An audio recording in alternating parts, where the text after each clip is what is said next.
Halos kalahating milyong pisong halaga ng high-grade marijuana o kush ang nasabat ng Manila Police District at Station 5 Drug Enforcement Unit sa dalawang magkahiwalay na buy-bust operation kagabi. Sa unang operasyon sa Boni Avenue, Mandaluyong City, pasado 6 kagabi, nabilhan umano ng 28 grams na kush ang subject ng buy-bust na si John Carlo Nagit alias Trops na isang estudyante. Hinuli rin ang 4 pa na umanong mga buyer na mga estudyante rin. Ikaw daw yung nabilhan ng kush? Opo. Online? Opo. So, paano mo binibenta yan sa mga buyer mo? Naalok lang po. Sino madalas bumibili sa'yo? Mga estudyante po. Bumibili rin kayo kay Drops? Opo. Ng push? Opo. Magkano mo binibili? Nasa 1,000 po. 1,000 kada. Grams.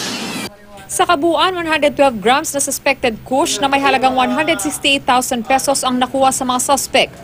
Sa ikalawang buy-bust operation naman, 10:00 kagabi, nahuli ang 2 suspect at 3 menor de edad na babae sa isang hotel sa Escriva Drive, Pasig City. Ayon sa mga pulis, nabilhan umano ng 1,000 pesos na halaga ng kush ang subject ng buy-bust na si Nico Alonzo alias Boss. Hinuli rin ang umano'y buyer niya na si Julius Edward Capili na itinangging bumibili siya ng kush. Bilang ka raw kanina? Opo. Magkano binili sa'yo ng mga operatiba? 5 ounce po. Bumibili ka rin ba ng kush? Hindi po. Hindi po. Alam mong nagbibenta siya ng kush? Dati po. Tumatawag sa'yo. Dati po. Dati. Hindi ko po alam na may ganun.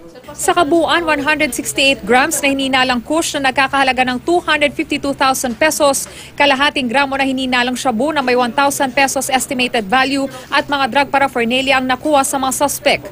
Ayon sa MPD Station 5, ang mga nahuli nila noong suspect ang nagturo sa mga ngayoy nahuli nila. Galing umano sa ibang bansa ang mga kush na ipinapadala umano sa mga suspect sa pamamagitan ng courier. Ang assessment namin dito is part ito siguro ng maramihan. Tapos inuunti-unti lang na binibenta. Alamin pa raw ng mga otoridad kung may malaking sindikato ang nasa likod ng pagbebenta ng kush. Maharap ang 7 suspect sa paglabag sa Comprehensive Dangerous Drugs Act.